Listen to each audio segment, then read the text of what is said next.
नमस्कार. सतर्क महाराष्ट्राच्या लाईव्ह फेसबुक पेजवर आपलं सर्वांचं स्वागत. मी रेखा बेगडे.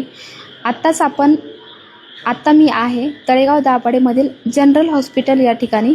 नुकतीच आपण आता एक बातमी केली होती. प्रसूती दरम्यान एका महिलेचा आणि तिच्या नवजात बाळाचा या ठिकाणी मृत्यू झालेला आहे.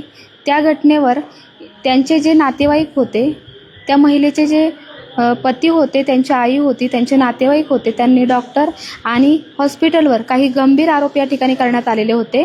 त्या संदर्भातील बातमी आपण नुकतीच प्रसारित केली.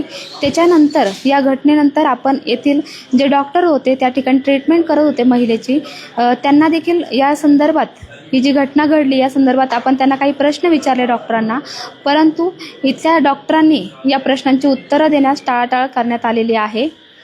यापुढे हॉस्पिटल प्रशासन याच्यावर काय कारवाई करतील किंवा त्यांचं म्हणणं काय असेल किंवा या घटनेकडे ते कशा दृष्टीने पाहतील हे पाहणं देखील तेवढंच महत्त्वाचं आहे.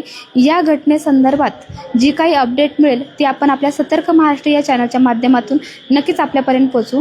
आपल्या परिसरातील ताज्या घडामोडी जाणून घेण्यासाठी सतर्क महाराष्ट्र या चॅनलला लाईक, शेअर आणि सबस्क्राईब करायला विसरू नका. धन्यवाद.